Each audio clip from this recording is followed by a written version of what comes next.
it's trade-offs. And so I think like modern monetary theory worried me because it said there's no trade-offs, Mhm. right? It said you could just pump money into the economy if there was, if there was unemployment, you'd pump money into the economy, it would create jobs and it wouldn't cause inflation. Well, the answer is it would because some things, those jobs you created, weren't necessarily going to increase the supply of things that people wanted to buy. And there'd still be things that people wanted to buy that they couldn't, so those prices would rise and you get your. So this is the problem, right? So economics is about trade-offs.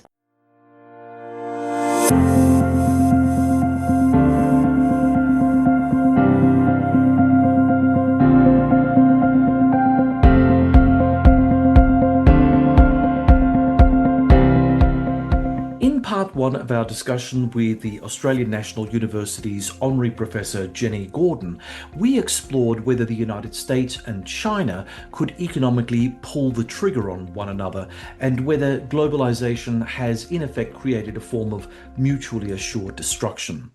In part two, we pick up with an equally important question. Who writes the economic rules? As the post Cold War international order comes under increasing strain, the institutions and principles that have underpinned global trade for decades are being challenged. Are we moving towards a world governed by neoliberal common rules or one shaped by competing economic schools of thought like modern monetary theory? So it didn't have the upside. It's very, very expensive to put in place. Vast majority of working people wouldn't get anything from it anyway. So it's really not that different from an unemployment benefit. Jen, just wait for 1 second because I'm trying to get my head around this, right? Because there's another segue that we can go down, which is directly related to what you've just said. Okay, so effectively what I'm hearing is nothing much is going to help the bottom end of the food chain economically. So then we have to ask the question, who writes the rules for this? Is this not what government is meant to do? If government sits back and says, the marginal tax rate for the extremely wealthy of this country is going to be minuscule, and basically the taxable income of the country is going to be carried by the, middle class and lower socioeconomics, how long can that go before that blows up in a government's face? Because ultimately, the social contract should be in a democratic society. We've got these guys, we elect these guys to make sure that there's an equitable or distribution of wealth if you want to go down that particular path. I know it sounds like a socialist, but I'm not. I'm just trying to sort of put this in my head. Now, if you don't have that, and if government doesn't write the rules, say lawyers write the rules, international lawyers write the rules, not governments, and those people are well paid themselves, and they suck off whatever dividend the corporates are giving them, and so on and so forth. So they're already in a pay bracket that's astronomically high, and we, the people, will never get to see. Who looks after us? Because then government is effectively just looking after the top end. We're left out, and we are not looking forward to getting any UBI. Yeah, I mean, I understand what you're saying about job seeker. I also know something about job seeker, and I can tell you right now that kind of discombobulated bureaucratic structure that we've got, yes, it's good and sometimes it works, so I won't be unfair to the system, but it's not a single simple system that affects everybody equally across the board, which would be a better way of looking at this. And the other thing too is how effective were the studies of the experimental studies with regard to UBI? Because again, I find it hard to think that people who have a guaranteed source of income won't get bored just sitting home watching Netflix on their UBI, that there would be some stimulus in terms of their creativity. The idea that they're going to go out and have a dog walking business or something. It doesn't have to be brain surgery. It doesn't have to be, that they turn themselves into corporate titans. It just means that they can get up and get out and be productive in some capacity. Because I've heard, I mean, and I could be completely off the ball here, but I've heard that there was an experiment run, I think in Finland, and it produced a result that was slightly positive. So in terms of the distribution of wealth with regard to a mechanism like UBI, and if you speak to Yanis Varoufakis about this, oh my God, you'll get all kinds of different things out of him. Who's telling the truth about all of this? And do we now have to just get used to the fact, because we know that governments change glacially, if they change at all, do we just get used to the fact that we are going to have larger, deeper pockets within our societies that would be technically rust belts? Because layered upon everything that we discussed up to now is artificial intelligence. So, if artificial intelligence becomes a labor replacement as opposed to a labor augmentation system, we're going to have more and more of our people becoming technically unemployed and not earning an income. So, where's your capitalism then? Oh, Well, you still no. got capitalism and it's a problem. So the Mm, problem for capitalism has been this that it concentrates both wage income and return on and other broader income, right? So that's right. been the problem. So what you had governments to do and what you elected governments to do was to redistribute it. Now, there's two Yes. ways to redistribute it. One way is to try and redistribute opportunity by saying a child born is entitled to, well, hopefully their mother got good prenatal care because that actually really Mm, matters. That child then gets health care, that child gets education, that child gets opportunities, and that child can then make the most of life, right? That's what you want. That's what mm, redistribution of opportunity is. Okay.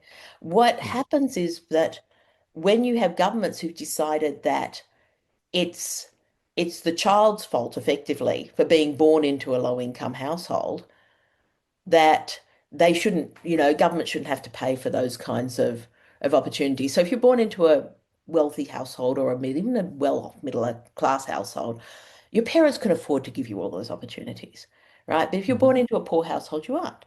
And so we Mm, have government programs that are trying to do that. And Australia is reasonably good at trying, right? One of our problems is actually we've gone private school, but that's a whole other issue. yeah. So we're restricting the opportunities for certain people. Now, add AI and digital in there, Mm, right?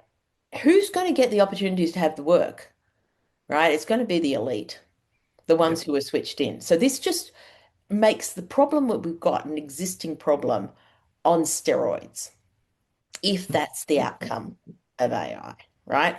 So this Yep. is something that, we wrote a report at the Productivity Commission in 2017 on digital disruption that actually made this point, the concern Mm, about entry-level jobs and who gets those entry-level jobs. So there's a income distribution aspect to this and an opportunity distribution aspect to this.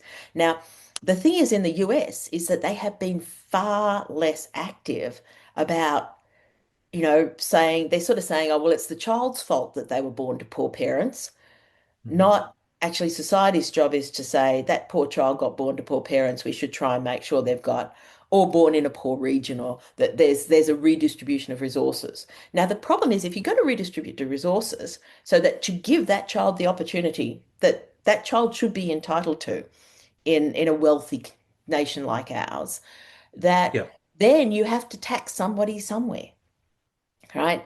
Because money doesn't grow on trees. Modern monetary theory is wrong. Mm, It's mm. just wrong. Okay. There Okay. effectively money goes on trees and they only created money in order to tax you. And it's just kind of like the only place that modern monetary theory works at all was the United States. And that was because it's the reserve currency.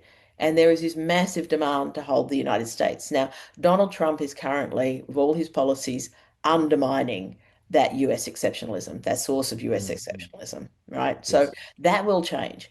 But Australia can't do that. I mean, Liz Truss came up with that great idea too. She would just Mm, print money to cover it, and the markets went, "Whoa, I don't think about that." yeah. Bond rates went through the roof, and you got all sorts of problems. So modern monetary theory is it's clever. It's it, but it's no revelation that money is money is something that works on trust. It's a very useful fiat money. This is so printed money. It's a very useful because it adds a lot of value because it makes transactions so much easier. So if I wanted to buy a chicken and all I'd had was fish, I would have to Mm, find somebody who had a chicken who wanted to buy my fish, right? Money was mm, great because I could go to the market and sell my fish and then take that money and buy a chicken. That's the advantages of money. It's been this brilliant invention. Um, so there's the guy who wrote Homo sapiens talks about it as Oh, one of the one of yes, Harari. one of the myths that has Mm, allowed human society to evolve and grow and develop in the way we have. And so they sort of took that fundamental concept and put some really interesting things around it. mm, But every country that has just thought, as a government, we can spend all the money we like because, we've got inadequate demand, but we just keep pumping it out. The problem is inflation, and we saw that, right? So we finally saw inflation. If you keep mm, priming the pump and giving people money, as they did during COVID, you build up spending power. And when supply finally started moving again, you had excess demand for goods. Prices, not too surprisingly, went massively up. mm. And then you had the Ukraine war, which pushed up the oil prices. And now we've had the Iran war, which hasn't helped. So all these things. So the modern monetary theory, clever, interesting, but wrong, right? Can I ask you a question? I just need to ask you a question on MMT. Someone told me a while back that China runs off MMT. Is that wrong? China runs off debt, right? The Chinese Right, government, the central Chinese government, jet to GDP is almost 100%. It doesn't run off printing money though, because right, its population save, right? yeah, And then the government sells them bonds, right? right, So it gets, so right, it's not just, they're not printing money right. as such. What they're really doing is suppressing domestic consumption. And so they've got a population that saves, so they can sell their debt to their domestic savers. So that's what's going on there. It's not a printing money thing. It's slightly different. All right. Well, oh my God. I think we're going to have to turn this one into a two-parter because I can go on, I Sorry, we can got go on off forever. geoeconomics onto economics, but Well, we did, but I do see that there are linkages, and I think our audience don't really fully understand the. I don't fully understand it, so I'm sure that some of the audience don't fully understand it. Some of them will, well, but I'm I. struggling on all the security side of things. That's really tricky. Well, we'll see. For me, when I hear you talk, I mean, again, getting back on the economic side of things, and I want to revisit some peculiarly Australian things in a moment. But Jenny, if Australia is doing as best as we can to ensure that we can protect as much of the population as possible from complete and utter impoverishment, but we're not doing really enough, but we're doing as best as we can. Is that enough? Because really, it has a political side effect. It has the effect that people like Pauline Hanson become the torchbearers for the disaffected.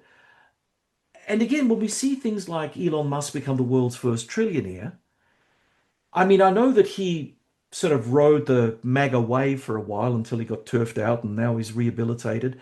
But that kind of thing is something that very few people, not true MAGA at least, would celebrate because true MAGA is in the Rust Belt. They elected Trump to get out of the Rust Belt. Now, if Trump is just another form of the swamp rather than having drained the swamp, he is the swamp. What does that mean economically? I mean, how can the United States find a better way of managing 380 million people? How can the Albanese government or any government that comes after, including One Nation, find a better way of managing the expectations of the Australian people moving forward? Because to me, everything that I see at this point in time and everything that we've talked about seems like, yep, okay, in theory, I get it. Yep, yep, yep, it's all good. It's all good. The math makes sense. But we're not talking about math. We're talking about people and managing people. People get angry. People get pissed off. People make irrational choices. People choose violence. These are also things that are very human to the condition of economics when people don't get enough or feel like they're getting ripped off by the very political system that they support. So So this is let where me the, let me yeah. yeah, So there's a few assumptions there that you've made yeah, along the way, which is that the yeah, people who are really struggling are the people who are voting for Pauline Hanson.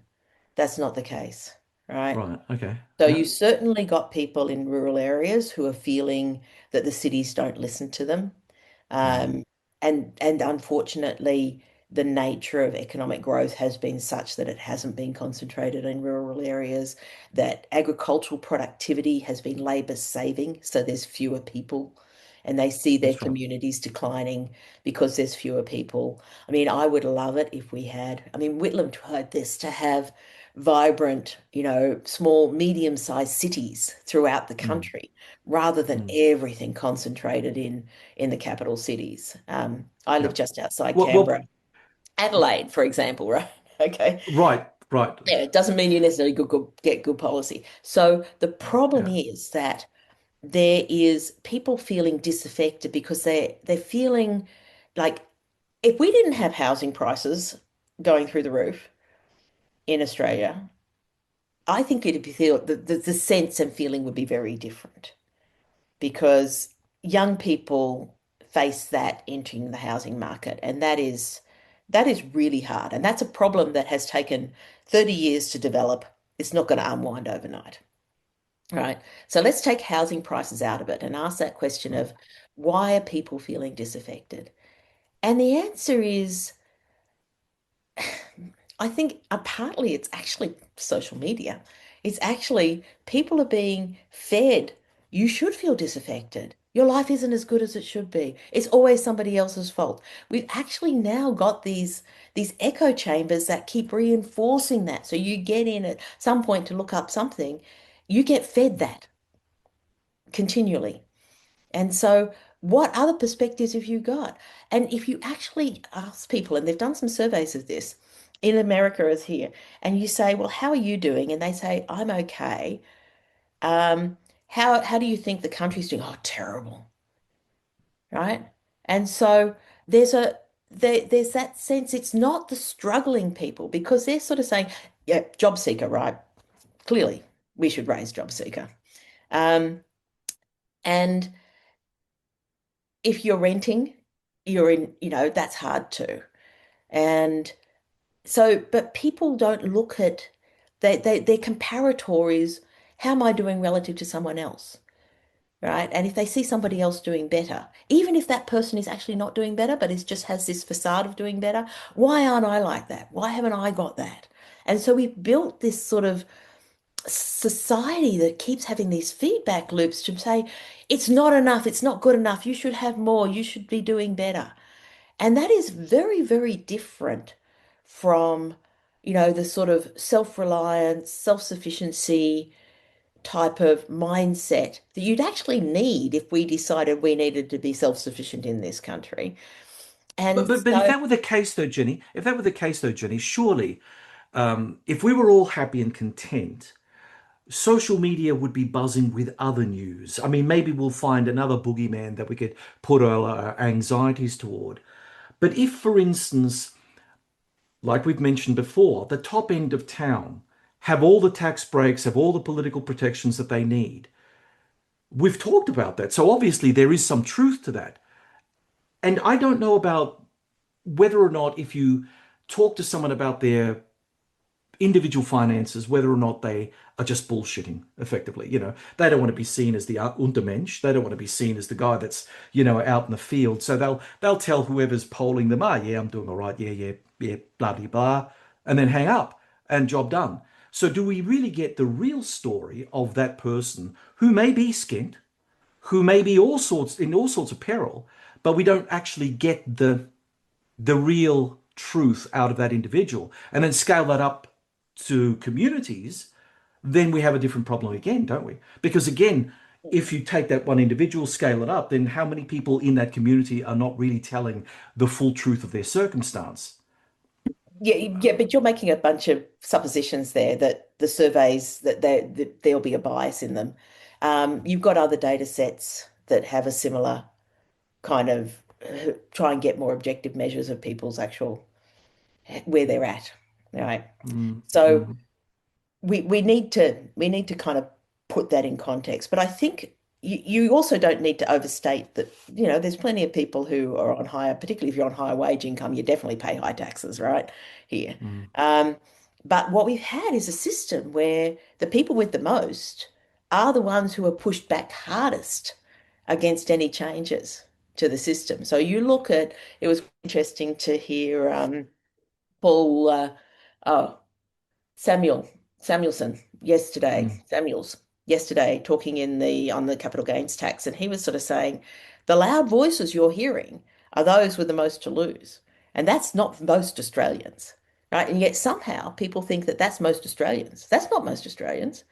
That's a mm, small number, and they're loud voices because they've set up a tax system that is very advantageous to them, right? mm. And they don't want to Yeah. change it. So remember the superannuation changes.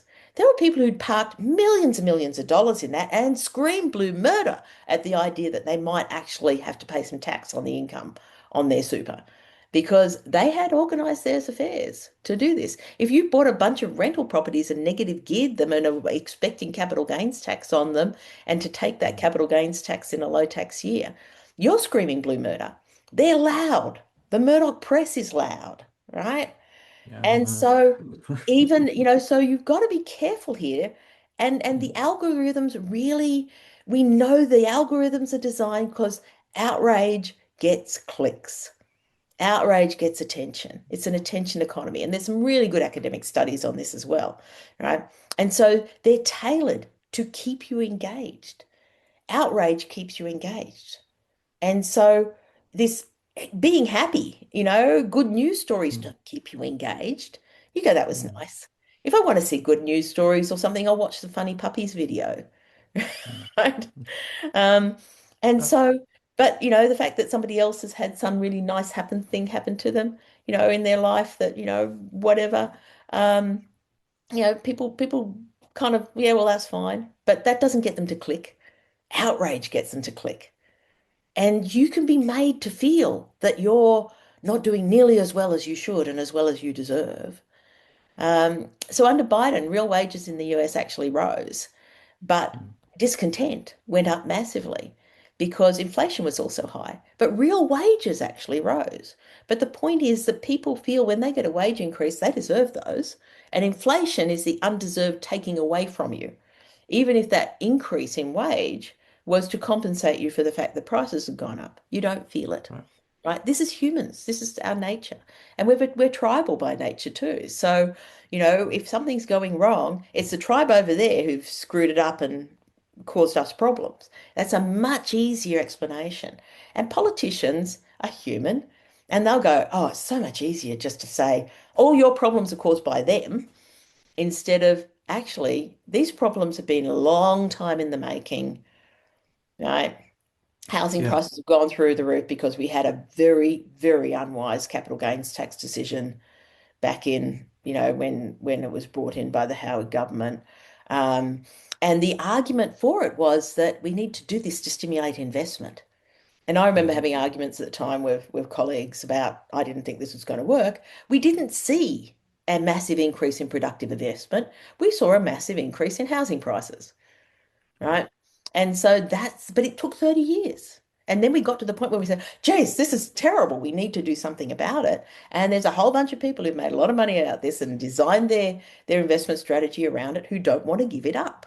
Not too Mm, surprisingly, okay? And so this is the problem is fixing problems takes, if a problem took 30 years to come along, you're not going to turn it around and change it overnight. So I head up an advisory committee for something called the Centre for Population Aging Research. And so we had a workshop last weekend on residential aged care accommodation and the supply of mm, how do we ensure we have enough residential aged care beds.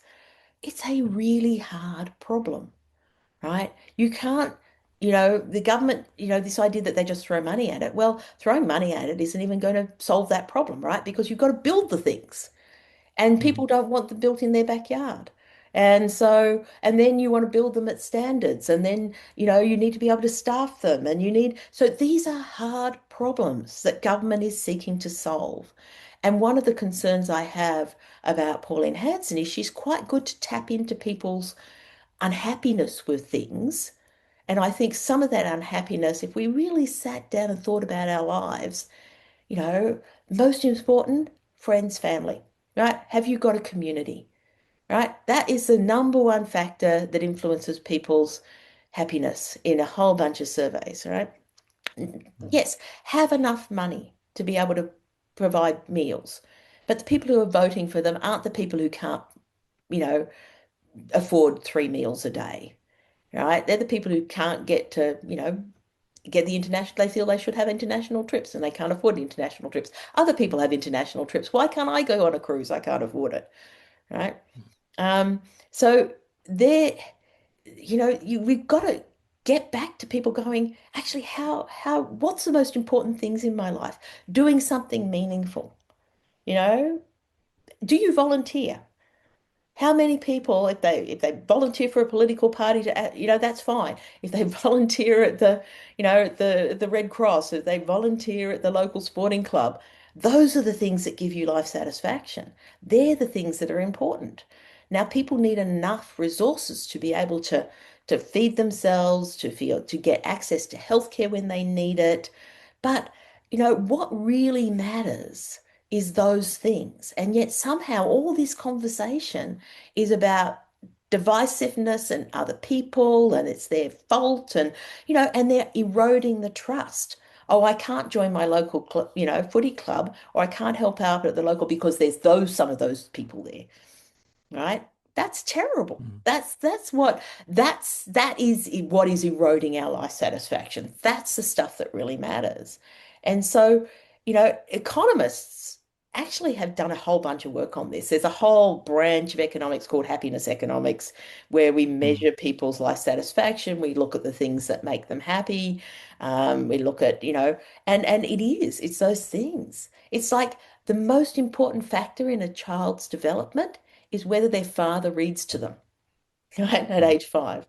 And if their father yeah, reads to them, one, dad's around, which mm, two generally means that you've got at least two incomes supporting that child, or two parents sort of supporting that child, and the fact that they take the time to spend the time to read with that child, and that reading is seen as an important thing.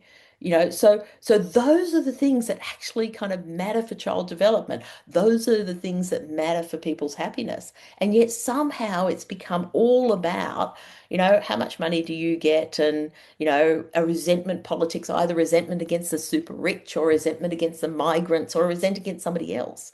All right. And so, but then you look at who has the power.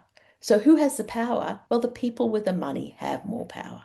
And so they're the ones who can lobby the government and lobby them for policies that suit them and can afford to advertise and push back and against policies they don't like. And over time, you get an accrual of those kinds of policies. And it's so hard for a government. I mean, Bill Shorten went to, back in 2019, went to government with trying to fix some of these fundamental sort of inequalities in the tax system that had developed over time, and yeah, lost the election, right? So we need to educate people to think about what really matters in their own lives, how they can make that a richer life by being part of their community and being part, friends with their family, even if their friends in their family have completely different political views to those and, that they might have. That's fine. Still talk to them. Don't hate them, right? mm, mm, Understand where they come from and the fact that you're allowed to have your own views on things. This is where we need to go if we're actually going to have, the market will work. We need the rules to make the market work. We need to make those rules fairer, right? And part of that is that kid that I was talking about earlier who's born to a poor parent. We need to make sure that kid has every opportunity to be successful in life. We need a society and a government structure and a service delivery that actually does that. Those are what's actually really important. But we need to raise money to pay for it. And if you have more, you can afford to pay more for it. And I've been a wage earner, all my life. And so I've paid very high tax rates, but that's fine because I want to live in that kind of a society. I want us to live in a world where we look after the people who really can't look after themselves.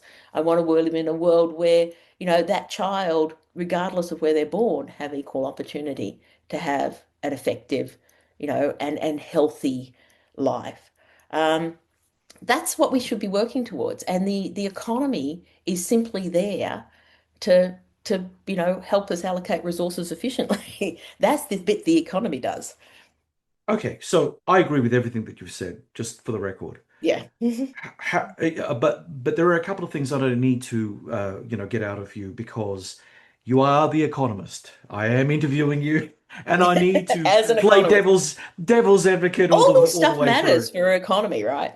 Oh yeah, no, Economics, no, it no, is all no, economics. no. It's true. It's true. Okay, but there is an objective truth to economics, even as a saltwater economist, because again, when we look at the tribalized nature, and you raised that, the tribalism isn't just something that is in the boondoggles of our society. Tribalism, political tribalism, exists at an ideological level in terms of what sort of economic modeling you support and you've studied.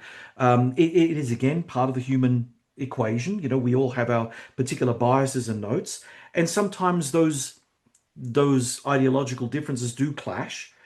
So, from a saltwater economic perspective, Jenny, and I'm putting a lot of pressure on you here, what is the objective truth to our economic issues, both at a global and at a local level? What are the things that we need to see that we're not seeing? Because you're right, the Murdoch press, no friend of the public, social media, no friend of the public, and yes, we can set up a little cascade of political biases that will go absolutely feral on those platforms.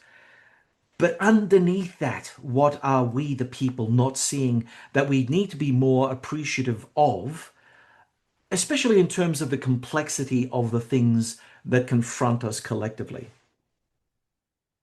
Whoa, that's a really hard, hard question because I don't know what people are not seeing. Right? So, but I do think that economists have got some things wrong. We got wrong that inequality didn't matter that much. I've Yeah, actually always been, partly my background, but inequality really matters. And it matters for economic reasons, right? So if that mm, kid isn't productive, that kid could be disruptive. That costs sure. you money. So if you have to spend money on defense, if you have to spend money on, maintaining calm, dealing with, domestic terrorism, that's money that's not spent to productive end uses. The OECD have a nice term for it called regrettables. So, the more government has to spend on regrettables, the more a local community has to spend on painting down the graffiti or repairing the things that vandals have broken, right? The less money you have for the community, for the local government to spend on, a nicer park or play equipment for kids or whatever. So there's always everything is about trade-offs. Economics is actually about trade-offs. And so I think if there's anything I think people don't understand is that we have to make choices about, and there are trade-offs. And people's preferences aren't all the same. And I think that's a really good point, is that there's some people who kind of go, you know, I don't care that much about Yeah, you know, inequality or poor people doesn't affect me. I live in my gated community. Why should I worry about that? And the answer is I think you should, because those poor people might rise up and decide to take over your gated community at some point if you're not careful. Um, right.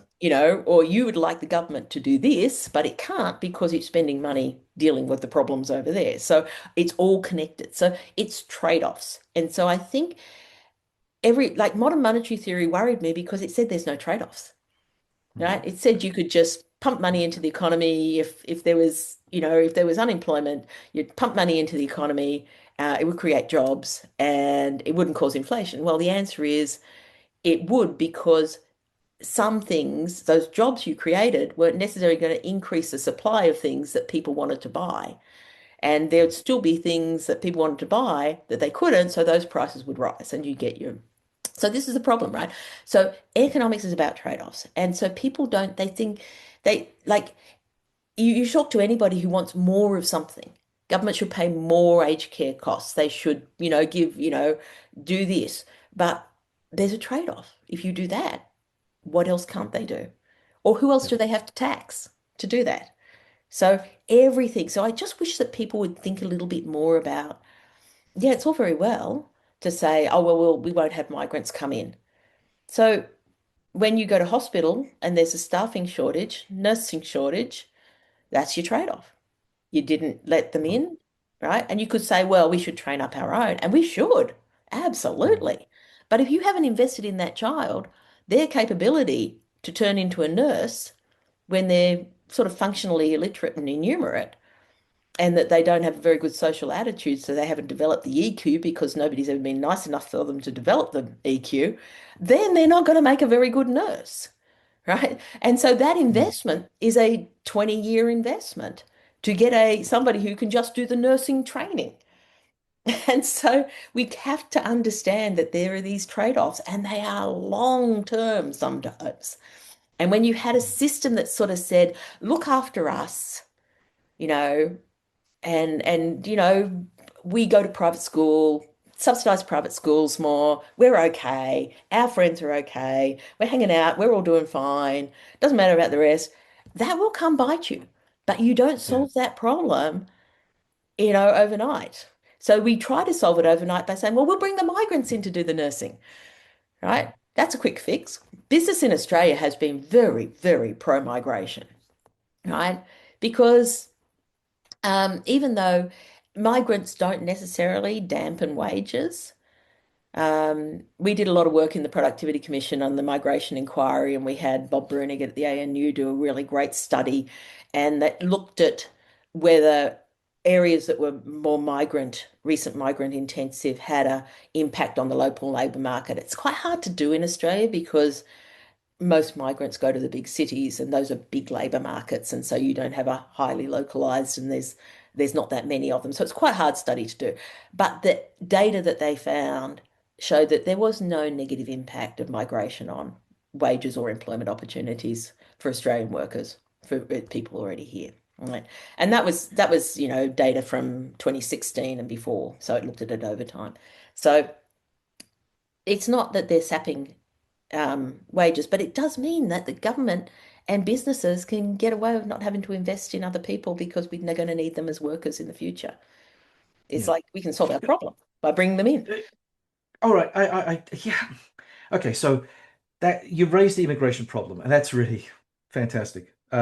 Because of course it's affecting the West generally, not just Australia. But I have this nagging suspicion that governments are really bereft of many ideas that they should probably come to the public with in terms of, you hear the story often enough, especially for people who are relatively well off, they resent that, part of their taxes go to supporting things like Centrelink here in Australia or any welfare in other countries. And that's fine. And I think to myself, well, where are the government run trainings that are necessary to get people into a different line of thinking? You mentioned earlier about, whatever happened to the good old self-reliant Aussie. Well, when the system itself doesn't give you opportunities to reinvent yourself and reinvent yourself relatively quickly, because the economic ebb and flow has now narrowed down to a point where change happens fast. And if you aren't able to transit from one job to another, you're on unemployment. There's no running around from that. I mean, if you had a training thing that your government mandate is, okay, you're out of one job, that's no problems, the government will take care of you. It's kind of a welfare program, but a different one.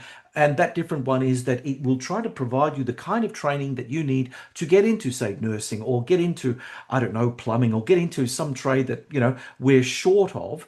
I mean, obviously, the government will need to have a structure whereby it can identify gaps in the labour market that need filling. But when you look at the cohort that currently are of working age, are not disabled, and can really contribute their existing skill to the society to which they belong, it's not it's not it's not small. It's reasonable in terms of size. What do you do with those people, or do you just let them sit there because, well, the labour market can only sustain so many people, and if we're getting them in from overseas, good on them, and bugger the locals who are on welfare? I mean, I don't know. Yeah. So unemployment is made up of a couple of different. So there's an underemployed group, who would like to work Yes. more hours, right? And Mm-hmm. so often that's around, we now have a lot more labor market flexibility. So employers can sort of pick and choose. I need you for 2 hours here and I need you for 3 hours there. So there's a lot of Yeah. underemployment coming about from what we used to have a far more rigid labor market. People would prefer, but often it's this week I want more hours, but I might want not want more hours next week. So Yeah. there's that, but that's what we measure. So we measure the underemployment thing. That's one thing. Um, the next thing is unemployment. And there's two real broad categories in unemployment. Um, One is churn, which is people Mm-hmm. are temporarily unemployed. If you can improve the efficiency of job search, right? So you can find matching. So somebody leaves, then they find a job. So there's a churn thing. So Mm-hmm. there's a slightly extended version of churn, which is there are people who are capable of getting the skills, but they don't quite have that level of skills, or they don't have that particular one piece of paper, whether it's a forklift drivers, whatever. There's actually systems in place, right? The unemployment, the job seeker system, there's a whole, in fact, it's just gone out to contract again. And we're actually in the process of, I think, actually in the process of redesigning how best to deliver those unemployment services. So those are called Right. employment services, right? We've had that forever. Mm-hmm. Used to be the old CES, you went down to the Common Employment Service and they said, Ah, what do that's you right. look Yes, like? What have yes. you done? Yeah, Right? yeah, yeah, That yeah, got yeah. contracted out. Uh-huh. So that's been delivered by the private sector under contract to the government. So the government pays for Mm-hmm. that. The federal government pays for that, right? They have Mm-hmm. redesigned it a number of times. Those that works reasonably well for most people in that kind of churn and the need to fairly easy reskill to move up, right? Yeah. Yeah. The harder one then is the longer term unemployed group. And Mm-hmm. that's got two components, which is the relatively young people coming in who don't have enough skills to be able to do an apprenticeship. And Mm-hmm. so our problem is that we actually have very active and tried to have apprenticeship programs, subsidize employers. But unfortunately, we got a bit carried away with the whole privatization of training.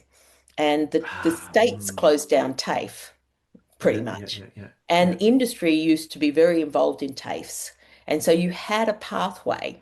Industry also used to employ an awful lot of apprentices. Mm-hmm. And when we privatized, most of our electricity, gas, and water, they saved money. One of the reasons their productivity was went up is they stopped training anybody. And so they no longer, so the public service, used to train many, many people. And in fact, one of my first real jobs, while I was at university, I worked in the ABC in its personnel department. And I Yay. was employed to count heads for Malcolm Fraser. How many staff Right. does the ABC have? And you're only allowed to have so many Okay. staff. So you had to be under the count. But then, since we were tracking all the staff comings and goings to be sure we were under the count, we started going, oh, what are because all the trainees. So ABC used to train all the techs, all the radio, TV techs were trained by the Mm-hmm. ABC because it had an enormous inputter program because it knew it would lose them and it provided all the trained people to the commercial Yeah. stations, right? So when you then put a head count on it, it's harder to do that. And so and then when you privatize it, they didn't privatize the ABC, but they privatized a lot of electricity, gas, and water. And they went, well, we're not training all these people for them all to go off into other industries. And Mm-hmm. so again, this is again 30 years in the making, right? We had Yeah. a Yeah. system where people could get training, we had apprenticeship systems, we had a TAFE system. We unraveled all of those and, in the name of neoliberal economics, let the market do it. Okay. Ah, So this is where my yes. saltiness sort of comes out. Right? Right, And right, we right. kind of got that wrong. Right? Yeah. And so then Yeah. we said, oh, well, we've got migrants. We can bring them in and that'll solve the problem for us. And again, fixing the problem is not overnight. Mm. So you had government schemes for a long time. It's the long-term unemployed who are the really challenging area. And designing programs to help and assist the long-term unemployed is really hard. Um, so one of the things I was involved in the Productivity Commission and in recent update work on deep and persistent disadvantage. And so these are people who really, really are disadvantaged in a way that is, either through deprivation measures, which they don't have access to the seven things that everybody thinks you should sort of have access to, or income poverty, or other sorts of measures. And then we've got data sets where we can look at the persistence of that as well. So the Hilda data set is a really important one for looking at that. And Mm. there's recently just Peter Whitefoot at ANU updated the work that we did in 2013 on deep and persistent disadvantage at the Productivity Commission. And so that that looked at, we've actually seen a decline in the proportion of the Australian population who are in deep and persistent disadvantage, which is really good. But for people in certain categories, so public housing tenants, for example, the Mm. level of disadvantage has gone up. Right. So, and so these are the people they do unfortunately you have substance abuse problems, you have mental health problems, you have physical health problems, you have illiteracy, so these are the people who are hardest to help. And Mm. so I think this idea that there's a bunch of healthy individuals sitting on the sofa playing TV games in their parents' basements or whatever is, yeah, but that's transitory, you know. Yeah. I had a son come back from doing a degree overseas in his master's, and he spent a month sitting on the sofa playing video games. I think he'd worked so hard on his master's, he just needed the de-chill. And it was like, Uh, chop, chop, time to uh, get a job, yeah. sunshine. Yeah. Which of course he went and did. You Mm. know, so, but he didn't go on unemployment in the meantime.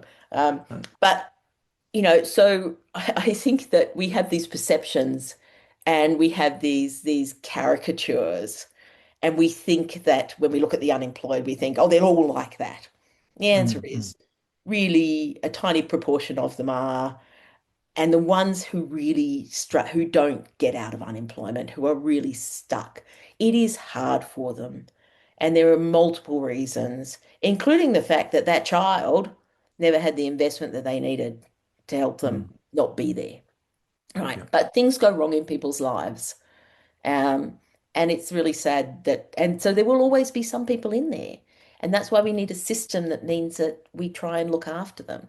And that's the sort of why is it not universal? Why not a universal basic income? Because if you gave them that, it's not going to make any difference. They really need help, right? They're not going Mm. to get up and go. If you give the money to somebody who's in that churn stage, maybe they'll get a job a bit faster. Maybe they'll do something innovative instead. They'll say, that's enough money that allows me to have a crack at doing something innovative. Um, Mm. my oldest son loves game development. He hasn't quite worked out how to do well enough to give up the day job yet, but he would love it because he would give up the day job Mm. and do something innovative. But he's going to do that anyway. So Yeah. that's Yeah. the point, right? Mm. Mm. What matters with policy is the change that the policy creates. And so anecdotes don't tell you that. You have to go to the data and the statistics to tell you that. But what you've got in all the media and podcasts is anecdotes. And we can Okay. always find the anecdote that we say proves my point, and I go, no, Mm. it doesn't. Yeah. Jenny, so looking ahead over the next decade, are you kind of optimistic that Australia can successfully navigate the challenges that we've discussed, or do you think we're underestimating the scale of the changes ahead? I'm not optimistic. Partly, I'm not optimistic because if optimism says it'll all be right, we don't need to do anything, then we're Mm. screwed. So we actually need people to worry about this, right? And we need them Yeah. to move from simple answers because the simple answers will not solve those problems. And we'll be Mm. right where we are. And in fact, we won't have fixed. So you have to go back and fix those fundamental problems. And that Mm. takes time.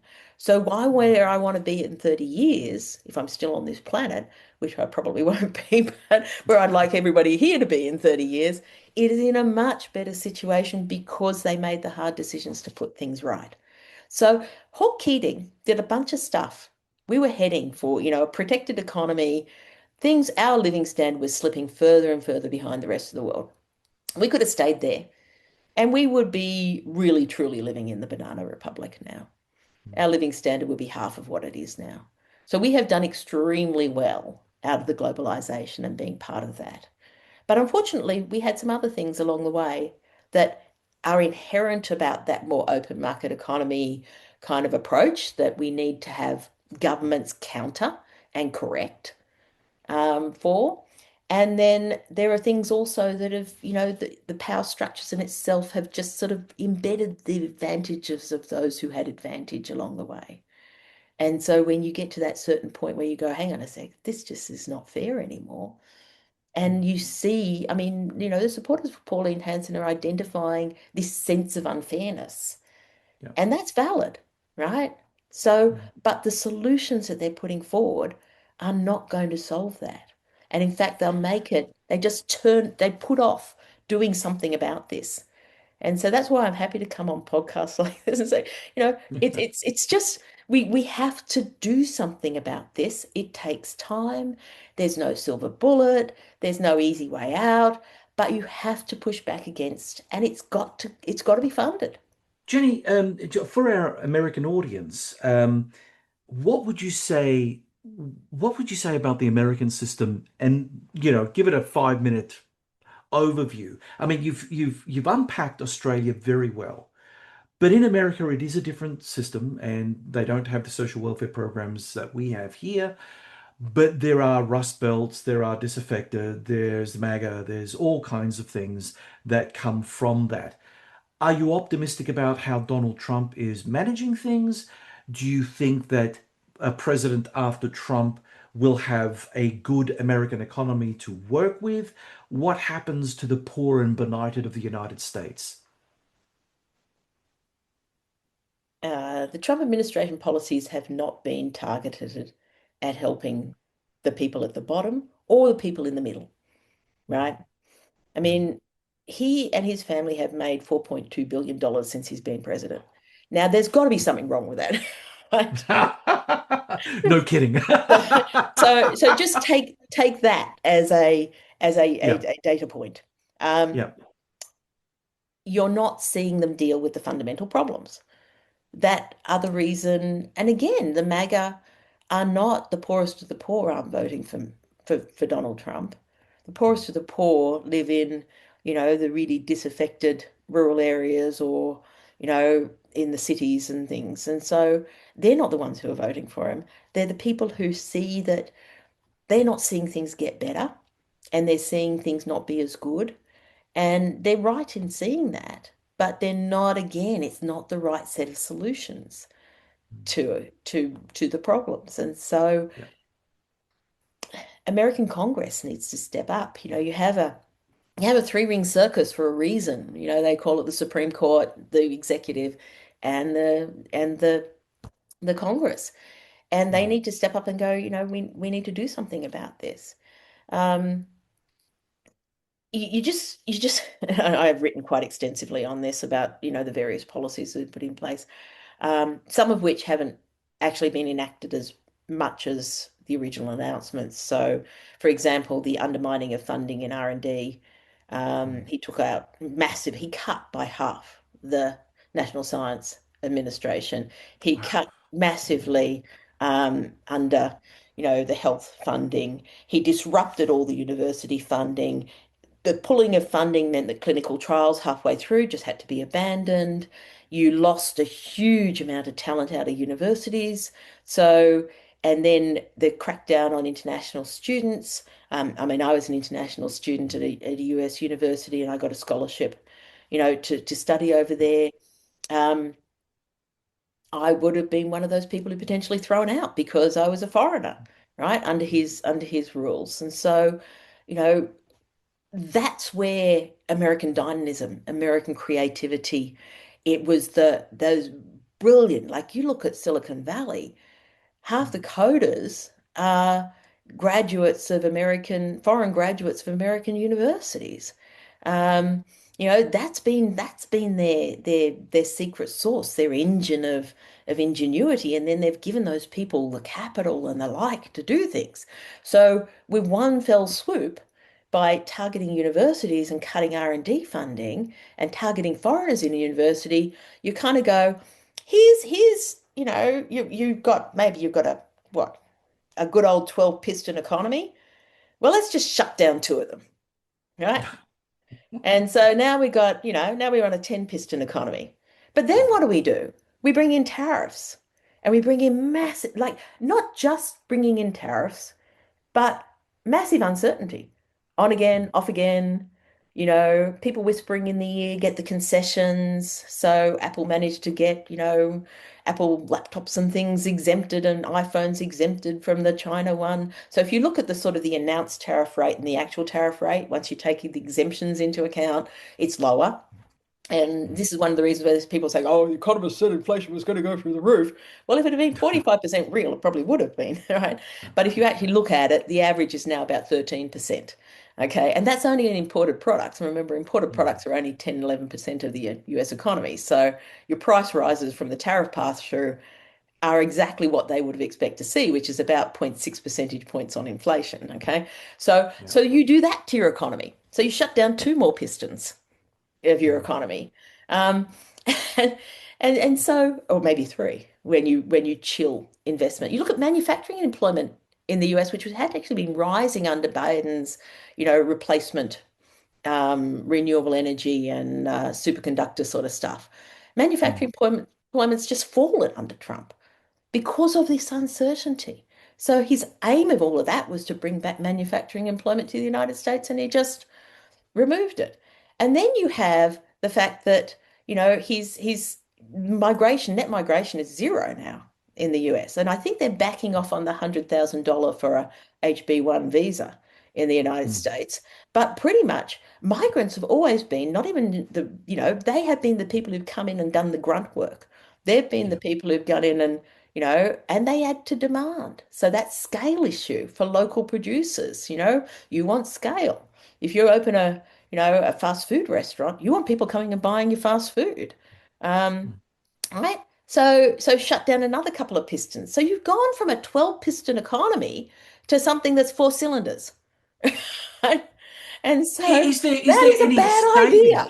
Oh, look, I agree. But I mean, again, when you think of all the things that have happened over the last year and a bit, now, you know, is there a moment at which the Americans will come back from this? I mean, we hear people say never bet against the United States, and maybe they're right.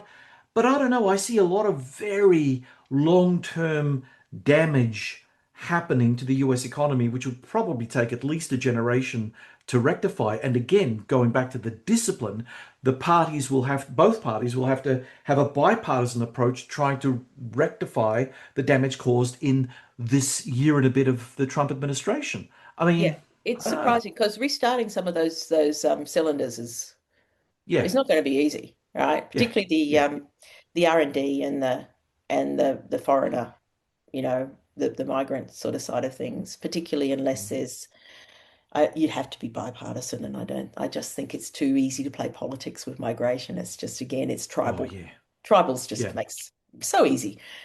mm, Lazy, lazy. Instead of explaining trade-offs to people, let's just, be tribal. Much easier. mm, Um, mm, so the US is always surprising, but I don't think we've ever seen such systematic damage. yeah, And I think, and they've done it, and the alienation of allies. I just don't think the US is ever going to have the same moral authority in the world that it had before. Um, and that's sad because it has been, the post-World War II reconstruction, the post-World War II international architecture has actually been really good for the yes, world in keeping peace, even though people in Afghanistan and other places clearly suffered. Um, we've seen a ramp up in conflict. I mean, without what the US was doing, would Russia have invaded Ukraine? Or did they feel confident that, you know, not that much would happen? We saw the US start the war in Iran and Israel emboldened as well, despite, the horrendous things that happened with Gaza and Hamas. These are really hard. And again, these problems are long in making, and then you get explosions. So that's a really scary thing, that problems long in making, eventually there are tipping points. And then the thing we haven't even touched on is climate change Well, and the levels of rates of natural disaster.